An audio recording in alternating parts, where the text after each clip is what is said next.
and welcome back to The Give and Go. I'm your coach Reynoso here with my boy Soltero. What's up, y'all? World Cup qualifier September 5th. We're going to be recapping all the biggest results from today. What a massive, massive day in World Cup qualification with more teams securing their spot at the most prestigious footballing tournament in the world. We're going to be covering CAF, UEFA, and CONCACAF today. Yes, so sir. If one of your teams is part of these regions, subscribe, comment down below your team, who you're supporting, and let's freaking go. A day full of straightforward results, bro.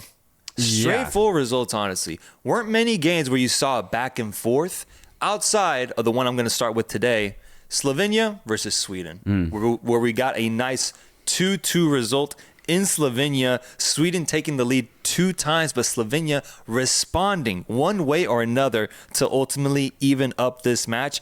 But it's an important game because in this group, I think it's very clear that you're going to have 3 teams competing for 2 spots. It ends up with the draw. Sweden, I think, ultimately the better victors in this situation as they got this result away from home. Yeah, I was excited to see this game. First off, with Sweden, they're going through a generational change. We have new players like Gyökeres, Elanga, Ayari, who actually ended up getting a really good goal today. But also excited because Slovenia had a great Euros. And I wanted to see if they could kind of build off of what they did literally just one summer ago. They have players Šporad, Lovric getting a good goal today. But then, of course, Benjamin Šeško, who's a big threat at that striker position. And we end up getting a really good back and forth game for sure. Definitely Sweden getting a good result away from home. But I would say overall, I was very positive for both sides. I like what I'm seeing. Going to be a hell of a battle in this group, though. Be a hell of a battle, bro. And shout out Šeško on that second goal. His hold-up play, the way he maintained the ball, was able to create an opportunity to tie the game. Banger to make it 2-2. Slovenian crowd goes crazy. I'm glad that the fans got that moment because I was a little scared about them losing at home to start off their campaign. We spoke yesterday. That can definitely mess with your momentum. That can definitely mess with the foundation you're trying to set for yourself en route to the World Cup. They got the tie. It's good. And Sweden also looked really good with their attacking options. But elsewhere in this group, Switzerland showcasing why I think they're the favorites to top it as they defeat Kosovo 4-0. This was a no contest, bro, because within the first half, was it all in the first half? Yeah, I think they went up 4-0 in the first half, bro. Yeah, this is so straight for Switzerland. Not surprising, though. You know, no disrespect to Kosovo, but this is the exact result I wanted to see from Switzerland. I have them as the best team in this group by a decent margin. So 4-0 brings joy to my heart. I really like what Switzerland's doing, man. I mean, we saw them put in a really good performances at the Euros. And I'm actually noticing a trend here. It's going to continue. We saw Slovakia get a good result yesterday. We're seeing Slovenia get a decent result at home today. We're seeing Switzerland get a dominant performance. All to say, Central European football, I think, is on a hell of a rise. I thought you were going to say countries with the letter S. I was like, that's where you're going? Central European football. And hopefully we see tomorrow with Austria as well. Oh, interesting. There's something going on in the center of Europe, and I'm loving it. Well, actually, I traveled to Lisbon recently, and I had a great time. But when I left it, I was wondering, what's the best country to visit to? What's the best place to go to? Those countries you just listed are definitely up there in the list right now for 2025 travel destinations. Slovenia, apparently, great place to go. And then I'm also hearing where Prague is a great place to do, and they actually got a very good result today too, the Czechs. Damn, man. Yes, sir. And Switzerland, of course, has always been a great destination. That's interesting, man. Exactly. That's interesting. Yeah, We're seeing a parallel there, bro. For Kosovo, though, this is tough. It's the end. Nothing good is going to happen here for them come World Cup time. No. It's tough for my boy Muriqi, but it is what it is. Last thing I want to say on Switzerland, I like that they're committing to this front three that they showcased at the Euros with Vargas, Mbolo, and Ndoye. Yeah. Mbolo getting 2 goals here makes me really happy to see because he's been dealing with injuries for a while now and ended up leaving Monaco because he just couldn't really find his momentum there, his pace. Goes over to Rennes in Ligue 1, and I think he'll find more momentum there. He'll find more success, I think, for himself, and he's setting himself up for a great season, a great year, starting it off with a brace here in this game, and Ndoye getting 2 assists as well. Vargas getting an assist. Yeah. This front three is very, very dangerous. And I just like that they're committing to it. They're giving them that responsibility and that trust to just thrive offensively. Moving down the list, let's go to Group C, where we had another blowout with what you predicted would be the group leaders, no? Greece. Defeating Belarus 5-1. Similar to the Switzerland game, bro. They had They had 4 goals in the first half. Yeah, I wasn't expecting Belarus to be this bad, but I guess they're going to be. Should be easy points for anyone playing Belarus. So, don't get nervous against them. Just play your football. But Greece, 5 goals. Love to see it. And yeah, the preview for Greece is I think they're going through a generational change, much like a lot of European teams are. But what I like about Greece is they haven't been relevant for a long time. But all of a sudden, they're playing really good technical football, and I think they can make a big splash as far as surprises come for World Cup qualification in Europe. Obviously, with the expansion, I think teams like Greece really benefit, but I was asking myself while just seeing the scoreline for this game, if this was a traditional 32-team World Cup, do you think Greece gets into that? I think so. Yeah. With this specific group, specifically because I think Denmark, they're not on a massive decline. I think they're just stagnating. And we can talk about that in their game against Scotland. And Scotland themselves, while they are on an incline, they're not proceeding at a fast rate. Yeah. So I actually see Greece as the clear best team in this group. Yeah, after the Euros, I think Scotland plateaued, man. Yeah. They plateaued. They had a nice rise. They had a good time. They still have good ballers, but I don't know if I see them building more than what exists right now. 0-0 tie in Denmark. Not much to take away here. There's not much to take away other than the fact that Scotland and Denmark are decent. They're not poor, and I think they're definitely going to fight for that second place position, both of them. One thing I'll say about Scotland and what I like about them is they were very aggressive, and they were away from home. That Denmark crowd is very daunting to play against, and Scotland did well. And they show flair through players like Robertson, McTominay, Aaron Hickey, for example. Problem is, all 3 of those players aren't in the offensive line, man. When you look at the offensive line for Scotland, you're asking for a lot, and you're just not going to get it. And you get a goalless result. And I think we're going to get a lot more of those throughout this group stage. But looking at Denmark, it's honestly not that much better. I think they're the technically better team on the pitch, but they have no flair. They don't have any flair. They're very predictable, and so you get a 0-0 result. I think Scotland and Denmark are just going to have to rely on those games against Belarus. I think Denmark's going to end up going through, playoff-wise. I think. I see them being more responsible against other teams. I'm going Scotland. You are, man? After what I saw today, I was actually impressed with how aggressive they were away from home. I think Scotland will build a fortress at home and somehow edge out Denmark. Somehow. Yeah, it's very possible. I just think this really will be like a goal differential type of situation. I wonder if Scotland can jack up the goals that Denmark will ultimately get against like a Belarus, for example. I'm going McTominay, man. I'm putting all my eggs in McTominay's basket. I'm not gonna lie, that's not a bad thing to do. His stock is very high right now. Moving on to Group D, you have France going up against Ukraine and having 2 very notable scorers in this match. Michael Olise and Kylian Mbappe. Yes, sir. When I saw Olise score the goal, I just literally thought, this is Yodo, year of the Olise. This is the year of the Olise. The way he has started off for Bayern Munich, yes, the build-up that he has had so far in his career, I think everything is shaping up for Olise to have a monstrous year, bro. And then to see Mbappe follow that up as well with a great solo goal to make it 2-0, and seeing the start that Mbappe has had with Real Madrid and his goal-scoring prowess, it's also going to be the year of Mbappe, bro. I think there's generally 2 Ballon d'Or level players here playing for France's offensive line, and I'm just glad that both of them scored today to break the deadlock against Ukraine. These 2 players are on fire, on form. France 2-0. And then add in potential Ballon d'Or winner for this season, Dembele. Yeah, man. France Got injured though. Okay. But overall, though, France. Oh, yeah. When I look at the lineup, it really reminded me of Spain last year, because out of nowhere, Spain all of a sudden had Nico Williams and Lamine Yamal on the wings, both completely in form, and they ended up winning the Euros. France last summer had nothing offensively. They were so boring. They gave nothing. The only thing that kept them in games was their defense. But now, as you just pointed out, you have Michael Olise, who's soaring with Bayern Munich. You have Desiree Doué, who just had his breakout year with PSG. You have Bradley Barcola, who's going into his prime. You have Ousmane Dembele, who just had his finest year of his career with PSG. And you have Kylian Mbappe, one of the most lethal finishers in the game. It's really shaping up very nicely offensively for France. Konate having a great game in that back line too. Tchouaméni at that defensive midfield position was great. Koundé on the right back position. Lucas Digne starting at left back. Is that the best option there?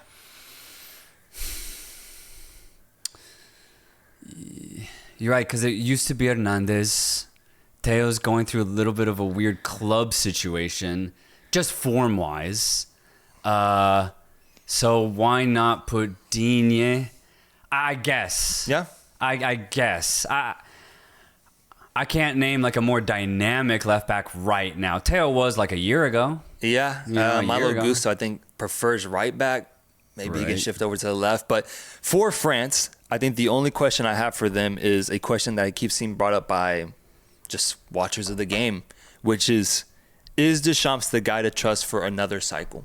Going into a World Cup, the man who was responsible for France lifting the World Cup in 2018 and then getting them to a final in 2022, is he the right choice for this next year and a half with the World Cup right around the corner? Because I do see him get criticized a lot more now than I did in the past. It could just be Deschamps' fatigue. I feel like we saw a lot with Joachim Löw as well after his tenure had lasted for a long time and Germany just slowed down a little bit. Where are you at with Deschamps? Should he remain at the helm? Or, should they make some crazy change right now? Damn. Yeah, you just brought back memories with Joachim Löw, man. But his ended just really poorly. Whereas where I think with Deschamps, he's had some lowlights, but dude, his highlights are crazy, man. So I'm completely in on Deschamps being the coach. I think the criticisms are fair, but it's just because the pressure in France is so high. And I think that's actually a good thing. And the way Deschamps responds, he's responding pretty well, man. So unless they get grouped at a major tournament, I'm still fine with Deschamps being the head coach of France. I feel similar too. I think you're fine going with Deschamps. I think he's a big game coach. And what we saw at the Euros, I think, was more on the players and the team. I mean, Mbappe was wearing a Batman mask at the time, right? That was a different state of France. And you didn't have these young players popping off the way that they are now. Yeah. And so I don't put that fully on Deschamps. Obviously, criticism is deserved, but not too much. You trust this guy. He got your World Cup. I think one more cycle is good. And let's see how it goes at the World Cup. If they disappoint, get knocked out like in a quarterfinal, round of 16 badly or something, then you move on from Deschamps and you go with somebody else. But for now, I trust the man. And France gets a 2-0 victory. But here's the next biggest question. Will it be enough to top the mighty, the powerful Iceland, my friend, getting a 5-0 result against one of the worst teams in Europe, Azerbaijan? Yeah, what a result for Iceland. Didn't catch this game whatsoever, but I will say 5-0 is not what I was expecting for a team like Iceland. Curious to see how they'll do against Ukraine and France. Very curious, but what a great start for the Icelandic. Yeah, let's see what this Iceland team is made of after their incredible peak and rise that we saw a few years back. Yeah. Can they, in a way, try to replicate that this upcoming cycle? Chances there it's just going to be tough with France in this group. Moving on to Group I, you have Italy defeating Estonia 5-0 in a game that was nervy for a while, in a game that was tense, because looking at this group going into this match, Italy needed to win in front of their fans. And there was a whole half where they went scoreless and neither team could break the deadlock, and Italy was generating chances but just couldn't find the ball into the back of the net until finally Moise Kean, who I think had a great game, breaks the deadlock header to make it 1-0 in the 60th minute. And then from there, I changed the channel. I checked back. It's 5-0. Italy takes care of business. But man, the work that had to be done to get that first goal really tested Italy's emotional strength here. Yeah, absolutely. My last memory of Italy was them getting slapped around by the Norwegians. So I tuned into this game because of that. I needed to see if they could turn things around, and it took them an hour to do so at home. At home. But that's credit to Estonia. I don't know if you remember, but to refresh everyone's memories, in June I said this is the finest football I've seen Estonia play ever. And I think they've actually proved that. Going an hour away from home, toe-to-toe against the Italians, pretty good. But the Italians were relentless overall. They kept knocking on the door. Once that goal from Keane went in, the floodgates opened up, and yes, it ended up being a very straightforward result. Clearly the better side, and I think that's the one thing I really want to credit Italy in this match. Even though, yes, it was nervy, it was a very physical game for 60 minutes, they kept attacking. And that's the one thing I wanted to see from Italy. Not play midfield ball, don't be scared. I wanted to see them get in the box every opportunity that they could, and they did. One thing I do want to say, though, is Calafiori. I think the same impact Musiala has for Germany, Calafiori has for Italy. He needs to be on the pitch. I think he adds an extra factor that is pretty advanced for the international game in the sense that he's a hybrid center back, fullback / midfielder. So he can join in possession and just provide extra space for Italy. And the way he joins in attack is very rare, and you really don't see it at this level. And I just think he needs to be on the pitch for Italy to be successful. He just provides so much space for his teammates, and he's a good passer. So Calafiori needs to be on the pitch. We saw his impact today. Oh, dude, I'm always surprised by how involved he is, bro. Dude, he's on the ball constantly, man. I need to see the stat on the amount of touches he's had, because I feel like every 30 seconds, Calafiori's involved one way or another. And it's beautiful to see. I have to highlight Moise Kean because I think he's really developed from the player that I saw 3 years ago at Juventus and give it a try at Everton and never really live up to his potential back then. I feel like I'm seeing a much more mature version of Moise Kean that Italy actually desperately needs, man. He looked really good in his hold-up play. His decision-making was a lot more smarter, finding the open pass, the open player, or knowing when to shoot. And he was just dangerous on the ball constantly in this game. Given it's Estonia, right? And at the end of the day, for as good as they might be in their context, it's still Estonia, man. Very true. So I need to see them go up against a much tougher team and showcase themselves the way they did today. But Italy does get an important result because at the same time, Israel took a 4-0 lead against Moldova. And we're putting pressure onto Italy because they're extending the points gap. And if Italy hadn't won, then this would have gotten very, very messy. Israel gets the victory, 9 points in 4 games. They have a game in hand in comparison to Italy, but their next match will be against the Italians. Big game for both sides. Huge. Definitely going to be one of my more anticipated games going into the second half of this international window. Good luck to the Israelis. Good luck to the Italians. May the best victor come out on top, bro. Like, straight up. I'm excited. You have to think it's going to be Italy, man, but Israel is not bad. They're not bad. They're playing pretty good football, and what's standing out for me is they're scoring a lot of goals. That's not common for Israeli football. So I think with Italy's just slightly shaky form, we might get a banger. And finally, in Group L, you have Croatia defeating the Faroe Islands 1-0 and Czechia getting a result against Montenegro away from home 2-0. Czechia building their lead up top, although they do have 2 games in hand against the mighty Croatia, but they're doing their absolute best with 4 wins, 1 loss. Croatia, though, right behind them with a game scheduled against Montenegro, and Czechia with their next game being against the Croatians. Yeah, that's going to be a great game. Czechia today on the road against Montenegro. And please go watch the first goal. Golazo alert. Cherv off the bounce has to almost jump up to meet the ball, but he volleys it perfectly outside the box. Banger. Oof. And Czech Republic, Czechia take care of business for the rest of that match. Honestly, it could have been 3, maybe even 4 goals for Czechia. Patrick Schick should have had a goal immediately after that first one. It ends 2-0 for Czechia, but for me, a dominant performance on the road. Very excited for this Czechia team, man, because I thought they got a little undone in the Euros, even despite very good performances, but it seems that they're not fazed by that. Again, Central Europe right now, I think, blossoming, and I want to see Czechia continue this form and take it to the Croatians. Yeah, I think Czechia ended the Euros positively. I remember that Portugal game, man. I remember it. And so I just think this team could definitely do something special. But you do have Croatia, who I think has shown time and time again that no matter the state or the level of the players at club, they come together and they play at such a high level for the international team.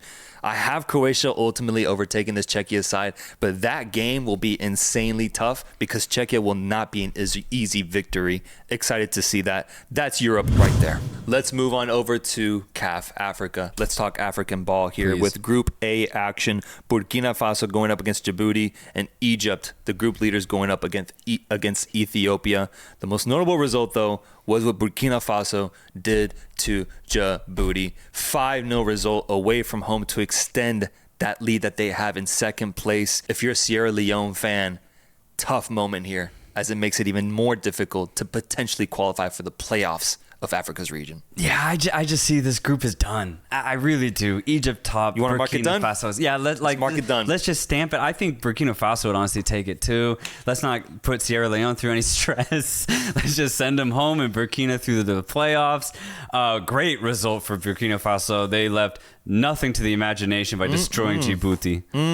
And Egypt taking care of business as well with their deadly duo, Marmoush and Mohamed Salah, both scoring penalty goals, I believe. Doble pen. 2-0 win against the Ethiopians, who are in 5th place. I mean, this is just a straightforward result. Egypt just claiming first place and continuing on as they won 4 out of their last 5 games and trying to build that momentum, trying to build that name for themselves as one of the best teams in Africa going into the World Cup. Yeah, this was a scrappy game. I think Egypt themselves are kind of done with qualification. They know they're through. It kind of showed in this match. I think they knew they were going to beat Ethiopia somehow, some way, and ended up being through penalties in this match. Ethiopia tried, but yeah, Egypt was just clearly the better team. Group B, I would say, had the most important results today in the CAF region, with DR Congo winning, so they remain in first place against South Sudan. 4-1 result, just dominant. But then that Senegal-Sudan game, big matchup, bro. Huge. Both teams were tied on points going into this match. Senegal at home hosting the Sudanese. And this actually ended up being a straightforward result. I was expecting it to be a little bit more end-to-end, back and forth, but the Senegalese had none of that. From the get-go, they were physically more dominant. They were way more aggressive. They won every single 50-50, and it was big man Kalidou Koulibaly who got Senegal off the score sheet 1-0, and then from that point on, it was just pure domination. The Sudanese tried. Pape Matar Sarr gets a beautiful, silky second goal. Dominant performance for the Senegalese, but it's not done, man. They still have basically what is a final awaiting them in the next match against the DR Congo. That's a good game. That's a good game. We've talked about games that we're getting hyped for this international break. That's the one you got to circle on your calendar. That one will dictate who ends up in first place. We're talking about automatic qualification, folks. And it's a big moment for DR Congo, man. It's a big one because I remember they got close last qualifying window. This is their chance, but Senegal is a big name team in Africa with big name players, bro. I get scared for DR Congo. So you're going Senegal? I've been saying Senegal ever since we did one of our mini previews like a year ago. I have Senegal leapfrogging DR Congo. It's going to hurt the Congans, man. Bad. I'm going DR Congo. Good. I'm going DR Congo. It's going to be tight as hell. I don't know how they're going to do it. I think they're going to top this group. But Senegal, they'll be a front runner for sure in second place. True. Come on. Mauritania and Togo contender for one of the most meaningless games today. There's no meaning for it, bro. Okay. Mauritania won, though, right? They did 2-0. Group C sees Benin get a big 1-0 result against Zimbabwe to maintain, at the moment, second place in this group. And South Africa, man, winning 3-0 away from home against Lesotho. This South African team just building more of a case as to why they're a team to watch coming out of this region. Another golazo alert. Go watch the first goal that South Africa scored. It is a beauty. A beautiful cross on the left-hand side. Goes all the way over the box to the other side on the right-hand side. Volleys it perfectly. It's a drilled shot. Golazo for South Africa. They get a couple more just to boot. But yes, South Africa, one of the more exciting teams in Africa right now. This is the best I've ever seen them. Better than 2010? Way better than 2010. They're so much more clinical. They're very offensive. And you look at their form right now in World Cup qualifiers, they've won 4 straight now. And they might be one of the most informed teams in Africa at this moment. Watch out for South African football. It's peaking right now. I'm excited to see their next match, though, because it's against Nigeria. Which, yes, Nigeria is not doing well, but I think that adds to the spectacle of this game. Nigeria needs a victory here. They're going to need it in this group. They play tomorrow. I believe they'll be the lone match tomorrow. But Nigeria, for as bad as they've played, they have big names. They have good players. I mean, Victor Osimhen is a crazy name to have in your front line, bro. Lookman is a crazy name to have. South Africa will get tested in that match. They should see that as a test, because if they can come out victorious in that game, man, that's a huge confidence booster. Coming off of 4 straight wins, let's make it 5 against Nigeria. Oh, that would be crazy. If South Africa get 5 wins in a row and it's through Nigeria, that'd be amazing. What's crazy is that Rwanda are ahead of Nigeria. They play each other next. Oh, my God. The Nigerians are crazy on the edge of their seats right now, man. Man. Group E sees Congo tie Tanzania 1-1. Congo not having the best of time in this qualifying cycle. And Morocco defeat Niger 5-0. Red card for Niger. I mean, this is as straightforward as it gets. Morocco also showing why they're on fire. 5 straight wins from what I'm seeing. It might be even more. 18 points in this group. 19 goals scored. 2 goals conceded. This Moroccan team has not lost and continues to dominate. Yeah, I think Morocco is the best team in Africa. Actually, I don't think I know that. Morocco's the best team in Africa, and it shows just the way that they play. Their offense is pretty much unstoppable at that African level. They're ready for the next step. And it's going to be really exciting to see Moroccan football. I mean, obviously, they had an insane World Cup 3 years ago in 2022. Yeah. If anything, their team's at least the exact same with slightly more offensive pieces. I'm talking about players like Brahim Diaz, for example. Yeah. So it gets very exciting for Morocco. They have the exact same coach who's been with them for these last 3 years. It's great consistency. And they're just not messing around, man. And that's what I love to see. When you look at teams like Nigeria, for example, who have similar quality players offensively, not getting the job done. But you see Morocco get 18 points perfectly out of 6 matches. It's exactly what you want to see from Africa's best. That's actually a good point. I haven't really thought about who's the best team in Africa right now. But when you look at the options, the choices, it's teams that are currently on the rise. I think Africa's going to have a fun World Cup. There's a lot of exciting teams. Yeah. But Morocco might be one of the few established ones, if not the only established one that we see maintain success for a long period of time. I mean, Algeria is on the rise. That's good to see. I think Ivory Coast is a team that's on the rise as well. But Morocco, man, they've been established. They're at the same level that we saw them at 4 years ago. And some would argue they're even better now with more experience. These players getting older. Hakimi, the star boy, older, more mature now, more experienced. I mean, Morocco does look really good. I think I'm going to have to agree with you that they're the best team in Africa at the moment. Just wish they could have sandwiched it with an AFCON at some point. I know, That's man. the only annoying thing about this. They could in this winter. Okay. They could. I'm going to need that out of them, bro. I am, man. I am. Because they should be winning regional trophies, man. Where we did see a team win a regional trophy was with the defending champions of AFCON, Ivory Coast, my friend, who win 1-0 against Burundi. Ivory Coast, a team that hasn't conceded a single goal this entire qualifying cycle. 7 games played, 6 wins, 1 draw. They get the dub here with a goal 3 minutes into the game. And Burundi, who is vying for that second place spot, or at least trying to keep it close, loses a massive, massive game. Yeah, they do. But that's a really interesting stat. Ivory Coast, 0 goals conceded. Looking at the center of the park, Kusunu, Ndika, Frankesi, Seko Fofana, they got a really good center of the pitch. The game itself... this is one of the more boring games for sure. Not a lot happened. Ivory Coast didn't look, honestly, that motivated, but I don't think they needed to be because Burundi just didn't provide any sort of threat. Clear-cut win for Ivory Coast 1-0. It's officially over for Burundi, no? I think that spot is either Gabon's or Ivory Coast second place. That's all that this group is about. It's over. It's over. When do Gabon play Ivory Coast next? Yes, they play Ivory Coast next. Shit, that's going to be crazy. Big games, bro. Big games that await us in a few days in Africa. Group G has set itself up for absolute chaos, with Somalia losing 3-0 to Guinea and Uganda getting a massive result against Mozambique 4-0. Now we have 4 teams, bro, vying for that second place spot in this group. I watched this Uganda-Mozambique game today solely to see Mozambique continue the form that they've been on. Yes, they haven't been able to beat Algeria, but they've been good outside of that in this group. And I wanted to see if Mozambique could secure that second place spot.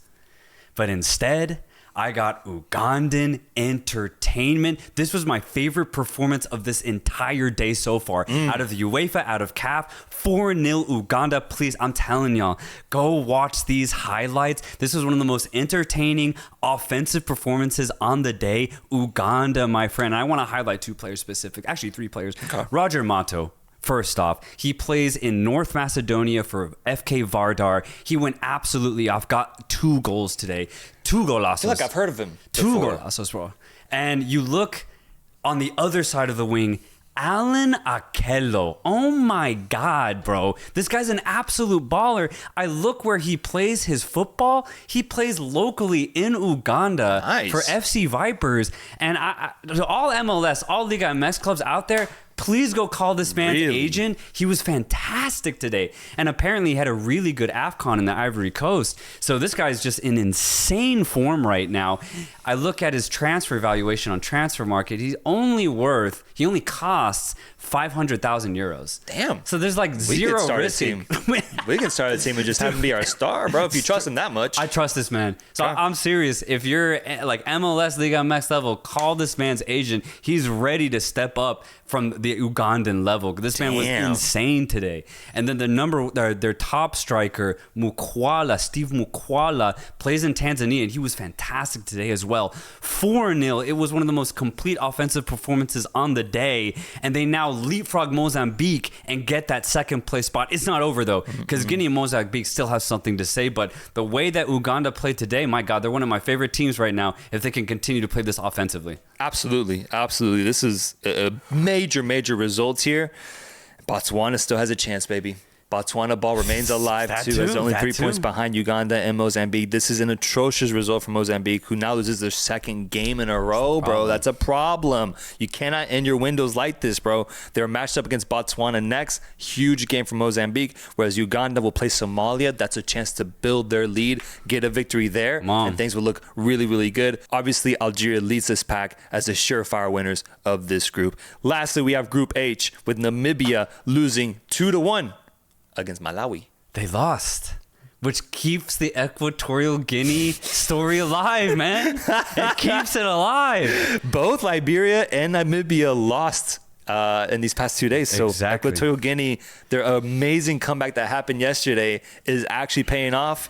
This is going to get crazy with 3 games remaining. Equatorial Guinea has to get a result against Tunisia. They have to get a result against a team that hasn't conceded a goal, man. Oh, I just noticed that. So damn. It's even though this first portion went the exact way you'd want to if you're Equatorial Guinean, there's still so much work left to be done. It's a final against Tunisia, but hey, maybe something crazy happens. Equatorial Guinea has a history of having crazy things happen to them. Maybe for once it's on their side. Maybe just one time. They'll be at home. They'll have that home support. Equatorial Guinea, I'm giving you everything in that game. Get a result. And now we have CONCACAF ball to talk about, man. Lots of drama in this region today with the most recent game, Nicaragua versus Costa Rica, giving us the match of the day title in the CONCACAF region. Bro, this game was crazy. This game had controversy. The crowd, my God, incredible atmosphere. I was so happy watching this game. But ultimately, it was dictated by initially a controversial red card to Coronel from Nicaragua. Yeah, I think he slightly slipped, went in for the tackle at the exact same time, and he happened to land on the Costa Rican's ankle. It looked bad. It looked sloppy. Red's a little harsh in my opinion, but I'm okay with the call. Ultimately, it ends up being a red card. Nicaragua go down a man, and then immediately after that, pretty much like 5-10 minutes later, Gamboa gets big in the box, gives Costa Rica the lead 1-0. 1-0. And it was honestly the controversy of that red card that I think ignited this crowd. I think it was a yellow. I think it was an accidental slip. Not much you can do there. Obviously, it was dangerous what happened. His ass fell on the dude's ankle. It looked ugly. But when you involve a Liga MX's referee in a controversial decision, you might get that red pulled out, and we got a red. But either way, Costa Rica gets the goal to make it 1-0, and I started fearing for Nicaragua, man. The crowd got a little quiet. They kind of dwindled in their emotion from what we had seen in that first half. But then slowly, they start building momentum. They start having possession in Costa Rica's half. They start generating dangerous opportunities until finally you get a penalty drawn. When the referee called that penalty, insane scenes. Nicaragua goes crazy. And it was Arauz with probably the dirtiest flick of the day. Please go watch this. He hops and skips through 2 Costa Rican defenders, draws the foul in the process, and it took 7 minutes, but we got the call. It was a penalty for Nicaragua. And 32-year-old Byron Bonilla steps up, and he puts it away so coolly, so coldly. The perfect penalty. Perfect. And absolute scenes in Managua. That's how you shoot a pen, bro. Yeah. Blast it, especially when you got one of the greatest goalkeepers the game has ever seen between the sticks. Blast that thing into the side netting. 1-1, scenes in Nicaragua, and then we get 10 minutes of additional time on top of the full 90. Game ends 1-1. Deserved result for Nicaragua, man. They fought their hearts out for this result, and they showed that, at least emotionally, they want to be at the World Cup. No, absolutely, man. And that's honestly what I really want to highlight is, first, obviously, the performance from the players and the coaching staff, but the crowd, man, my God, beautiful crowd, all that blue, all stacked together, packed tightly in this small stadium, making it look beautiful, man. So, yeah, complete credit to all Nicaraguans out there. This is a big result. Getting a draw against the group favorites, Costa Rica, at home. I think this is honestly exactly what you could have asked for, all you could have asked for, especially given you were down a man with 35 minutes left. I mean, if this is who the favorite to be the group leader is, if it's this Costa Rica side, then you should feel very inspired and very optimistic if you're Nicaraguan after this result. You got a point out of them after going down a man. And I think Costa Rica kind of showcased that they're not going to be the best team out of the remaining squads in CONCACAF. I think Costa Rica clearly has their limitations when it comes to the offensive side of the pitch. And Nicaragua, if they can pick up the pace, has a shot here, bro. They genuinely have a shot here, which going into this, I didn't know if they would. But I think after what I saw today, I feel good. Nicaragua can pull off something incredible. No, I'm with you, actually. I don't think they'll top the group, but I think they have a completely fair chance to get that second place spot and maybe go through as one of the better second place finishers into the playoffs of the Interconfederational for FIFA. But yeah, I didn't expect it. I expected Nicaragua to actually struggle a lot more. I think things will be different on the road for Nicaragua, but at home, I actually completely back them to get more good results throughout this campaign. They're not losing at home. I don't think they might not. I don't think so. I don't see it. Haiti, Honduras, I don't think have the weapons that can pull off a result like winning in front of that type of intimidating crowd. So big result for Nicaragua, 1-1 tie. I'm excited to see their next game against Honduras, whereas Costa Rica faces off against Haiti. And for Costa Rica, I'm just a little disappointed. Because we touted them as the next best side behind Panama. And I would expect them, even though Nicaragua did play well today, I would expected them to get the win, especially given that they were up a man for over half an hour.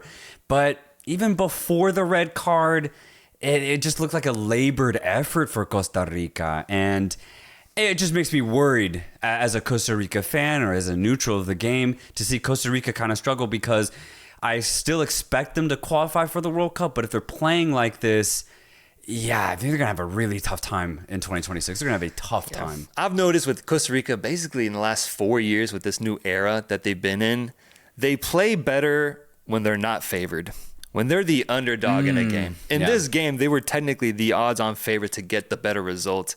And you just don't see them come to fruition that way. In the Gold Cup, going up against USA and putting up a great performance, taking it all the way to penalties when they weren't favored to win that game was really impressive. And even at the World Cup in 2022, man, they showcased a great performance where they were basically not favored in any of those 3 games, and they showed out. But when it's the opposite, man, I feel like Costa Rica doesn't always deliver, at least as of late. So that's my worry with them being touted as the favorites of this group. They're going to have to wake up and start playing like that soon. And the last one I have for Costa Rica is just seeing Keylor Navas once again, because he is back. It's like seeing my grandparents, man. I get a ridiculous amount of comfort seeing him between the six for Costa Rica. And bro, this will be his 4th World Cup if they make it. His 4th World Cup. Grandpa's tired. That's generational, man. It's ridiculous. Yeah. He is a saving grace. He is a god between the sticks. He is all that is good about Costa Rica as a country and as a people. We all love Keylor Navas in this studio. Is that right? You like him, producer? Right? Thank God. All right, about to say. Keylor Navas, I'm happy to see him once again. I want to see him perform at the World Cup. So that is the nice part of rooting for Costa Rica here. Elsewhere in this group, we have Haiti and Honduras drawing 0-0 in Haiti's house. Really, the moment I remember the most from this game was an insane attempt, almost a fucking beauty of a goal. I think it was Quioto who banged it volley off of a lobbed ball in from Luis Palma, hits the post, bro. And that ultimately dictated the result. It ends up 0-0. Haiti and Honduras ultimately couldn't break each other. Yeah, it was the best chance of the game by far, that Quioto crossbar hit. Davy Flores had a big chance off the corner kick, flying header, but it went wide. Honduras had the best chances of the game, but I would say Haiti were more threatening on the ball throughout the entire 90 minutes. The product ends up being 0-0. Yeah. I think it's actually a very fair result. Haiti played pretty well, honestly. And it got a little close for them, but they were able to hold on. And Honduras themselves got broke a couple of times, and Menjivar showed up big once again. He's in great form for Honduras when he's between the sticks. He is, dude. He really is. So I think 0-0's completely fair here. Not much to say other than just the fact that this group's just going to be a scrap, bro. So, it's going to be a scrap between Haiti, Honduras, and Costa Rica, even if they're going to play like this in Nicaragua now. Oh, 100%. 100%. So you think this game, Haiti was more threatening, but Honduras had the more dangerous opportunities. Yes. Therefore, you're saying it was a very tight ultimately. Very close. Yeah. Does that even out? I would say it's even out. And what I'm expecting in the reverse fixture is it'll be very similar, but Honduras will have the slight edge because they'll be at home. I think home's going to be, as we saw with Nicaragua today, I think home fixtures are going to be everything in this group. I bring that up because expected goals here for this game. Honduras 1.01. Okay. Haiti 1.02. Wow, okay. They were destined to draw. That's what I'm saying. I think that backs the definition, the description of one was threatening and one was dangerous. Two in different ways, but ultimately damn near the same thing. It's a 0-0 tie. Nicaragua and Costa Rica 1-1 to get a point out of that game. Let's go over to Group B where we had a winner, the only winner of the day in Jamaica, defeating Bermuda 4-0 in a matchup where going into it, I was really excited to see because of the lineup that was given. My thing with Jamaica this whole time has been everything outside of the pitch, man. The ego, the personalities, the drama that we see so constantly. Yeah. But when I saw a lineup that really utilized a lot of young talent, a lot of talent that we haven't even seen put on the Jamaican jersey, I would say, on a stage this big, I actually got kind of excited, man. I really did. And ultimately, it showcased itself with the 4-0 thrashing against some Bermuda side that just couldn't match up to Jamaica's level. Now, this is a very straightforward result for Jamaica. Kada Marteri, I think is how you pronounce his name. He's a new face that we've never seen don the Jamaican jersey before. Really good dribble penetration moments from him. Plays with Sheffield Wednesday, 20 years old. So a really young new player for Jamaica. My only thing is, before I really give this team credit, man, is there was some shaky defense in that Bermuda team, bro. Like if you look at that, look at that second and third goal. There was atrocious defending. There was no closing down on the ball. They were just chasing shadows. It was really poor defensively from Bermuda. So I from that performance, I expect Jamaica to win here. I'm not on this Jamaican boat at all until I see them play a better team. Is Bermuda the worst team out of the entire CONCACAF region that remains? Probably on paper, but I mean, out of the games that we've watched, and we've seen all of them now, off the eye test, they are definitely the worst team. I think they are, man. Ranked 162. Yeah. I don't think there's a CONCACAF team that's close to that. Yeah. Bermuda, worst team versus Jamaica. Jamaica had to win this game. They did. Job done. On the other side, you have Trinidad and Tobago tying Curaçao in another 0-0 result to get a point. Another beautiful crowd here in Trinidad. And actually, real quick, the crowd in Bermuda was actually great, by the way. That was one positive I have to say about Bermuda. But the crowd in Trinidad, oh my God, man. Sold out, completely packed. That dark red that Trinidad bears looks beautiful. It was nice, man. Mass. I haven't seen that in years, I feel like. I haven't seen Trinidad and Tobago have a crowd like this in years, bro. It looked like a Premier League match at one point. And with Dwight York on the sideline coaching this team, I was hoping for more than what we got, man. I wasn't, because I'm going Curaçao, baby. I'm going all Curaçao. I will say, so this game was actually really intriguing because it ended up being just as even as that Haiti-Honduras game. The first half was beautifully controlled by Curaçao, and I was actually insanely excited to see that because they had a good Gold Cup performance, and they've built off of that immediately by coming on the road in Trinidad in this, I would say, pretty daunting atmosphere, and they controlled the first 45 minutes. I was ecstatic by this performance from the entire Curaçao team. Second half comes, and we actually see Trinidad with a good response. They imposed themselves way more. They were way more physical. They won the 50-50s, and they actually dominated, I would say, the entire second half. So Again, first half was Curacao, second half Trinidad. We get a draw 0-0. I think for Curacao, this is the better result simply because they were on the road. Fair. If we're looking at this group as far as second place finishers are concerned, then this is where second place is going to be won. Trinidad versus Curacao. You assume that they'll beat Bermuda, and I guess we'll assume Jamaica's going to top the group, I guess. So I think for Curacao now, they just got to do the business against Bermuda and beat Trinidad at home now. Yeah, that's going to be the final for them. That really is it. That's the tail of this group because I think Jamaica is heavily favored to get first here. Yeah. Curacao set to face off against Bermuda. Tear them up, bro. Tear them up. They got to finish. They got to get their goals. Trinidad and Tobago, they got to get it as tight as they can against Jamaica. I think goal difference would matter there. Concede as little as possible, Yep. which I get worried about because I saw how Trinidad and Tobago conceded at the Gold Cup. Let's shore up that defense. Keep it tight against Jamaica, and we'll have a fun Curacao, Trinidad and Tobago race for second place. That will be the funnest part of this group.